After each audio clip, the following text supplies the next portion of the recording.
Hello everyone, मेरे YouTube channel में आप सबका स्वागत है। अगर आप भारत की राजनीति के बारे में जानना चाहते हैं तो इस चैनल को सब्सक्राइब करें और बेल आइकन को दबाएं ताकि आपको सारे नोटिफिकेशन मिलते रहें। जब भी आप कोई वीडियो देखते हैं, जिस भी लेसन की वीडियो देखते हैं, तो साथ बुक लेकर जरूर बैठें और बुक के अंदर उस लेसन को साथ साथ देखते रहें और वीडियो भी सुनते रहें। और जो वीडियो में आप सुनते हैं तो कोशिश करें कि बुक में साथ साथ निशान भी लगाते रहें। आज मैं 6th क्लास की सामाजिक एवं राजनीतिक जीवन बुक का 3rd लेसन करने जा रही हूँ, जिसका नाम है सरकार क्या है। आपने देखा होगा कि लोग घर के अंदर भी और घर के बाहर भी सरकार के बारे में बातें करते हैं। और जब आप टेलीविज़न देखते हो तो उसके अंदर भी, टेलीविज़न में भी सरकार के बारे में कुछ बातें बताई जाती है कि सरकार अच्छे काम कर रही है या बुरे काम कर रही है। तो क्या आप जानते हैं सरकार क्या है और ये क्या काम करती है और यह देश के अंदर क्यों होती है? सबसे पहले हम ये जानेंगे कि सरकार क्या होती है। इसको जानने के लिए हम एक उदाहरण लेते हैं। अगर एक स्थान पर या किसी भी स्थान पर कुछ लोगों का समूह रहता है और उस समूह के अंदर अलग अलग धर्मों के लोग रहते हैं, अलग अलग जातियों के लोग रहते हैं, अलग अलग भाषाओं के लोग रहते हैं और सभी लोग अलग अलग तरह के काम भी करते हैं, तो इस समूह के अंदर शांति व्यवस्था बनाए रखने के लिए, उनके जीवन को सुचारू रूप से चलाने के लिए सरकार का होना बहुत जरूरी है। क्योंकि अगर किसी समूह में सरकार नहीं होती है और सभी लोग अपनी मन मर्जी का जीवन बिता रहे हैं तो उस समूह में कभी भी टकराव होने की संभावना बनी रहती है। उन लोगों के बीच में लड़ाई झगड़ा होने की संभावना बनी रहती है। क्योंकि ये तो निश्चित है कि जब किसी स्थान पर कुछ लोग मिलकर रहेंगे, इकट्ठा होकर रहेंगे, तो जरूर उनके बीच में भी किसी भी बात को लेकर के लड़ाई झगड़ा हो सकता है और वो एक दूसरे के साथ अन्याय भी कर सकते हैं, एक दूसरे के अधिकारों को छीन भी सकते हैं। इन सभी दिक्कतों का सामना ना करना पड़े, इसलिए उस समूह में एक सरकार का होना बहुत जरूरी है। अब ये जानेंगे कि सरकार क्या होती है या कैसे बनती है। सरकार वास्तव में लोगों के बीच में से ही कुछ चुने हुए लोग होते हैं जो सरकार बन जाते हैं और सरकार कानून बनाती है, नियम बनाती है। क्योंकि हम ये जानते हैं कि किसी भी स्थान पर जब लोगों का एक समूह रहता है या कुछ लोग इकट्ठा होकर के रहते हैं, उनमें कुछ लोग ताकतवर होते हैं और कुछ लोग कमजोर होते हैं। तो जो ताकतवर लोग होते हैं वो कमजोर लोगों को दबाने की कोशिश करते हैं या उनके ऊपर अपनी मनमानी चलाते हैं, जो एक घोर अन्याय है। तो इस अन्याय से बचने के लिए सभी लोगों के ऊपर एक सरकार का होना बहुत आवश्यक है, या इस समूह में व्यवस्था बनाए रखने के लिए सरकार का होना बहुत जरूरी है। सरकार वास्तव में लोगों का मुखिया होता है जो सभी लोगों की जरूरतों को पूरा करता है। क्योंकि समूह के अंदर कुछ लोग गरीब होते हैं, कुछ लोग अमीर होते हैं, तो गरीब लोगों की तरफ ध्यान देना भी सरकार का काम है या गरीब लोगों की जरूरतें पूरी करना भी सरकार का काम है। तो सरकार के कामों के बारे में हम और विस्तार से जानेंगे कि सरकार के और क्या क्या कार्य होते हैं देश के अंदर। सरकार के कार्यों को जानने के लिए आप अपने आसपास के माहौल पर नजर डालिए। आप देखते हैं कि जब आपके मोहल्ले में कोई गली या सड़क टूटी हुई होती है या सड़क के ऊपर कोई बड़े बड़े गड्ढे होते हैं, तो लोग किसको दोष देते हैं? सरकार को या प्रशासन को, कि प्रशासन ने ये सड़क नहीं बनवाई या इन गड्ढों की तरफ कोई ध्यान नहीं दिया जिससे एक्सीडेंट हो जाते हैं। ये कह सकते हैं कि सभी लोग सरकार का ही कसूर निकालते हैं। तो इसका मतलब ये सड़कें बनवाना या इन गड्ढों को भरवाना सरकार का ही काम है। इससे तो यही साबित होता है। दूसरा, जब खाने पीने की चीजें महंगी हो जाती हैं या पेट्रोल आदि महंगा हो जाता है तो लोग किसको दोष देते हैं? वो भी सरकार को दोष देते हैं कि सरकार ने कितनी महंगाई कर दी। तो महंगाई पर काबू रखना ये भी किसका काम है? ये भी सरकार का काम है। कि अगर चीज़ें इसी तरह महंगी होती जाएंगी तो जो गरीब लोग हैं वो इन चीज़ों को नहीं खरीद पाएंगे और इन चीज़ों के बिना उनका जीना मुश्किल हो जाएगा। तो इस महंगाई को घटाना भी सरकार का ही काम है।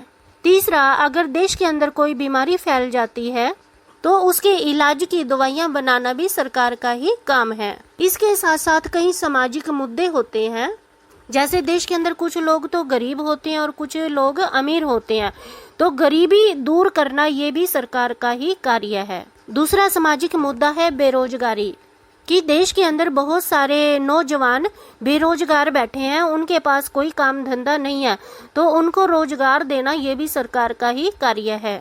इससे अगला कार्य है देश के अंदर व्यवस्था बनाए रखना। यदि देश के किसी कोने में कोई गुंडागर्दी हो रही है या कोई आतंकवादी नुकसान पहुंचा रहा है तो उसको कंट्रोल करना भी सरकार का ही कार्य है। शांति व्यवस्था बनाए रखना देश के अंदर ये भी सरकार का ही कार्य है। इसके अलावा देश के अंदर सड़कें बनवाना, रेलगाड़ियां चलाने के लिए रेल की पटरियां बनवाना या हवाई जहाज आदि का प्रबंध करना, ये सब कार्य सरकार ही करती है। इसके अलावा जो हमारे पड़ोसी देश हैं जैसे पाकिस्तान है, चीन है, तो वो भी भारत के अंदर आक्रमण करते रहते हैं अपनी सेनाएं भेजकर। तो दूसरे देशों से अपने देश की रक्षा करना ये भी देश की सरकार का ही काम होता है। हम ये कह सकते हैं कि हमारे देश के अंदर किसी दूसरे देश की सेना ना घुस पाए, तो ये कार्य सरकार का ही है। इसके अलावा सभी लोगों को रहने के लिए घर मिले, सभी लोगों को खाने के लिए भोजन मिले, सभी लोगों को शिक्षा मिले, सभी लोगों के जीवन का अच्छा विकास हो सके, इन सभी कार्यों की उचित व्यवस्था सरकार ही करती है। अगर देश के किसी हिस्से में बाढ़ आ जाती है या भूकंप आ जाता है तो वहां पर जो नुकसान होता है उसकी भरपाई करना भी सरकार का ही काम है। इस तरह हमने देखा कि सरकार के तो बहुत ज़्यादा कार्य हैं, तो इतने सारे कार्यों को सरकार कैसे कर सकती है, इतनी सारी जिम्मेदारियां सरकार कैसे पूरा करती है। इन सारे कार्यों को करने के लिए सरकार के 3 स्तर होते हैं, जिनका नाम है, पहला है स्थानीय स्तर पर, दूसरा है राज्य स्तर पर और तीसरा है राष्ट्रीय स्तर पर। इसको अच्छी तरह समझेंगे। स्थानीय स्तर का मतलब ये होता है कि जहाँ पर आप रह रहे हैं, आपके आसपास का जो स्थान है, चाहे वो गांव है या शहर है या मोहल्ला है, उस जगह की सरकार को स्थानीय सरकार कहते हैं। इसके बाद राज्य स्तर की सरकार है। उसका क्या अर्थ है? उसका अर्थ है पूरे राज्य की सरकार, जैसे हरियाणा सरकार, पंजाब सरकार। तो भारत देश अलग अलग राज्यों में बटा हुआ है, तो हर एक राज्य की अलग अलग सरकार होती है जिसे राज्य सरकार कहते हैं। और सबसे बड़ी होती है राष्ट्रीय स्तर की सरकार, जिसे केंद्र सरकार कहते हैं। ये राष्ट्रीय स्तर की सरकार पूरे देश की सरकार होती है। अगर हम इनमें अंतर देखें तो राष्ट्रीय स्तर की सरकार और राज्य स्तर की सरकार में क्या अंतर होता है? जो राष्ट्रीय स्तर की सरकार होती है वो पूरे देश के लिए होती है। जैसे भारत के बारे में हमने कहा कि अलग अलग राज्यों में बटा हुआ होता है, तो केंद्र सरकार सभी राज्यों की सरकार होती है, जबकि जो राज्य सरकार होती है वो केवल अपने राज्य की सरकार होती है। जैसे उदाहरण के लिए हरियाणा की सरकार है तो वो केवल हरियाणा की ही सरकार है, वो पंजाब में या उत्तर प्रदेश में कुछ काम नहीं करेगी, वो केवल हरियाणा में ही काम करेगी और हरियाणा के लोगों के जीवन की देखभाल करेगी। हरियाणा के लोगों की जो समस्याएं हैं उनका समाधान करेगी, हरियाणा के लोगों को रोजगार देगी, हरियाणा के लोगों को शिक्षा देगी। जो कुछ भी करेगी वो केवल हरियाणा के लोगों को ही करेगी, इसलिए उसे राज्य सरकार कहते हैं। और जो स्थानीय सरकार होती है वो केवल अपने स्थान की व्यवस्था करेगी, जिसे जिला सरकार भी कहते हैं। उदाहरण के लिए जैसे आप कैथल में रह रहे हैं तो कैथल का जो डीसी होगा वो कैथल शहर की पूरी व्यवस्था का ध्यान रखेगा, कैथल के लोगों की सारी समस्याओं का समाधान करेगा, तो इसे स्थानीय सरकार कहते हैं। तो इस तरह हम देखते हैं कि सारा देश अलग अलग राज्यों में बटा हुआ है और राज्य जो है जिलों में बटा हुआ है, हर जिले की अपनी सरकार होती है। तो इस तरह से देश की शासन व्यवस्था की जाती है। हमने बात की थी सरकार अपने देश के सभी लोगों के लिए कानून बनाती है, तो कानून बनाना किस सरकार का काम है? कानून बनाना केंद्र सरकार का काम है। जो राष्ट्रीय स्तर की सरकार होती है, सबसे ऊंची सरकार होती है, सबसे ऊंचे स्तर की सरकार होती है, वो कानून बनाती है और उस कानून को लागू करती है। और फिर सभी राज्य सरकारें उस कानून को अपने अपने राज्य में लागू करती हैं। और जो उस कानून को तोड़ता है तो वो राज्य सरकारें ही उसको सजा भी देती हैं, कानून तोड़ने वाले को। इस तरह से हमने देखा कि राज्य सरकारों के 3 स्तर हैं। सबसे ऊंचा स्तर राष्ट्रीय स्तर, फिर उसके बाद है राज्य स्तर, उसके बाद सबसे नीचा है स्थानीय सरकार का स्तर। तो ये तीनों स्तर आपने अच्छी तरह से याद करने हैं और समझने हैं। तो इन बातों से हमें पता चलता है कि सरकार के पास क्या अधिकार होता है।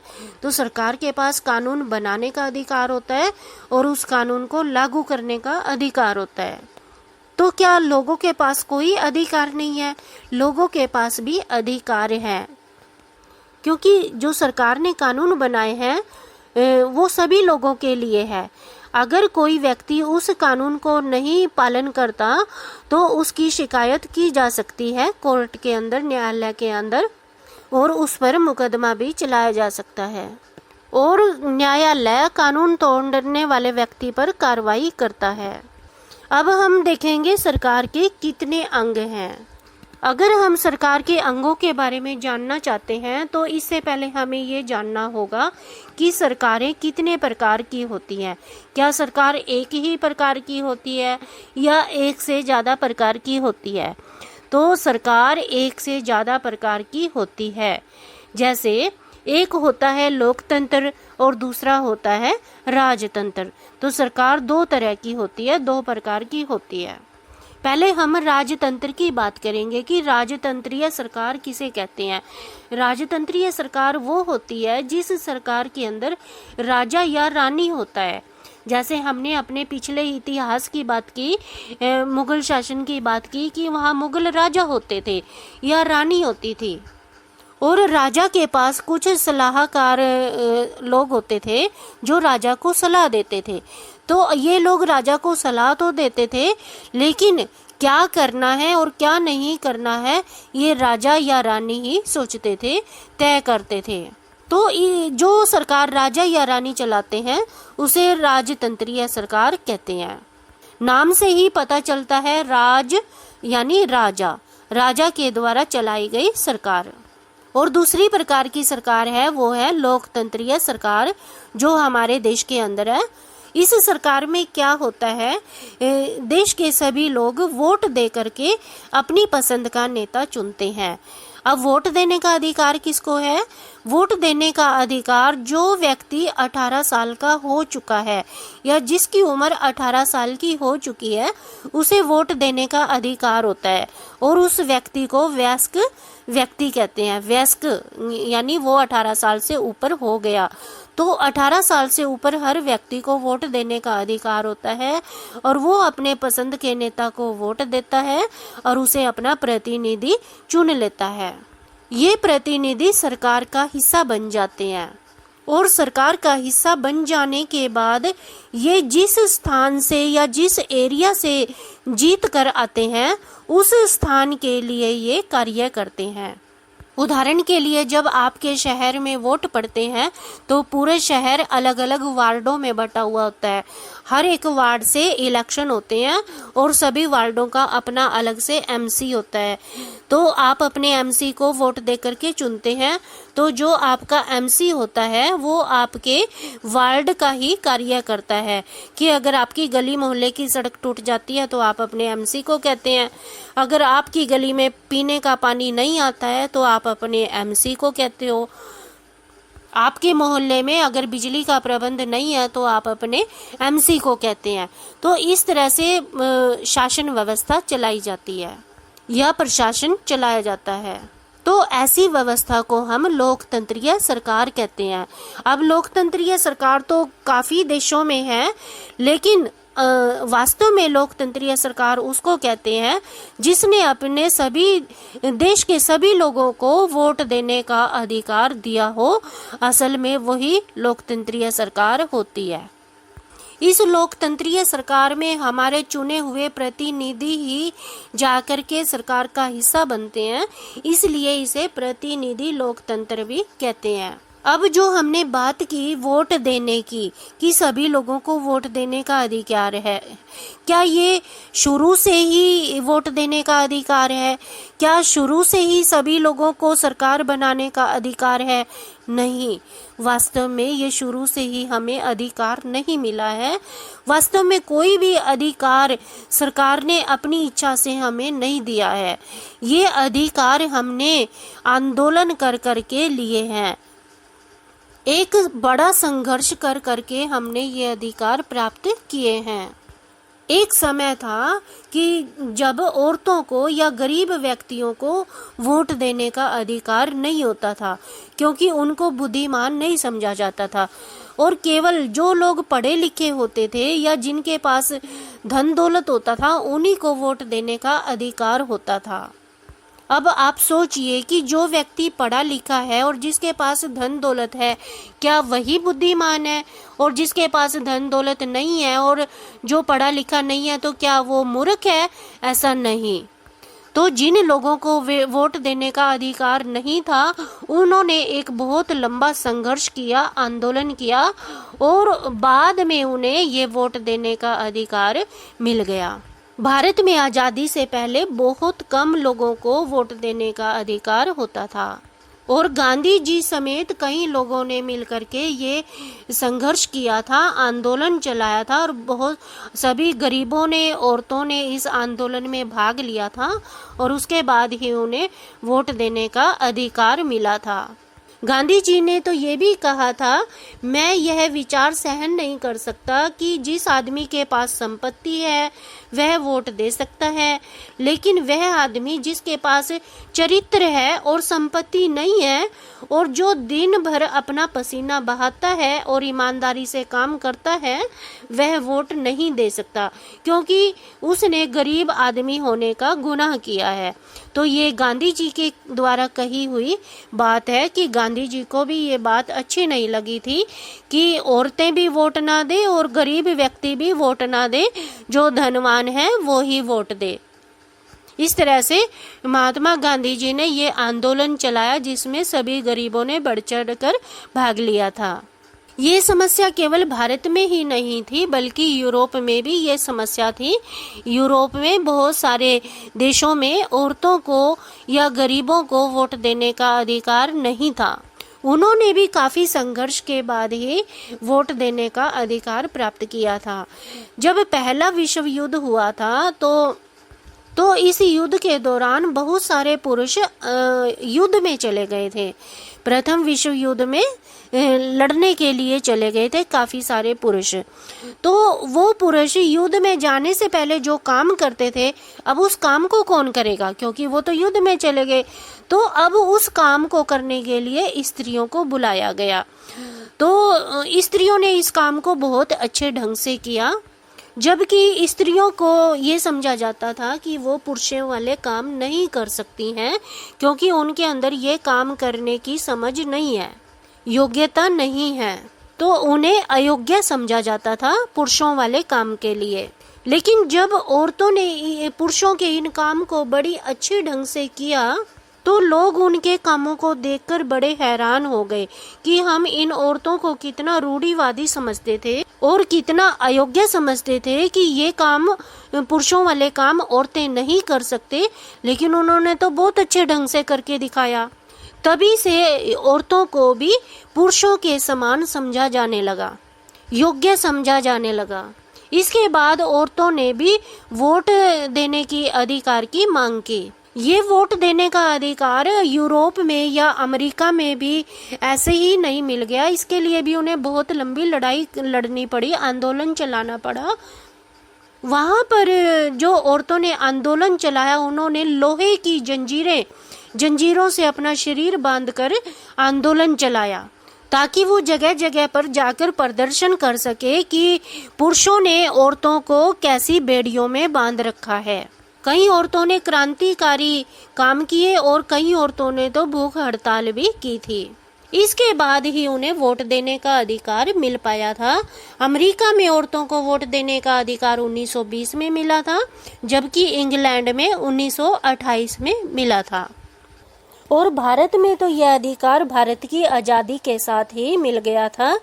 जब भारत का संविधान लिखा गया था तो शुरू से ही यह व्यवस्था की गई थी कि प्रत्येक व्यक्ति जो भी 18 साल का हो जाता है उसे वोट देने का अधिकार है, चाहे वो लड़का है चाहे वो लड़की है।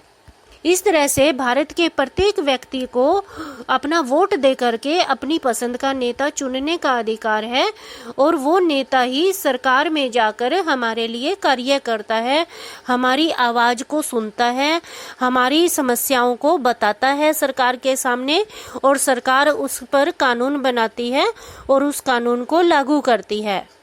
इस तरह से हमने देखा कि अगर सरकार नहीं होगी तो ये हमारी समस्याएं कौन सुनेगा और हमारी व्यवस्था का प्रबंध कौन करेगा।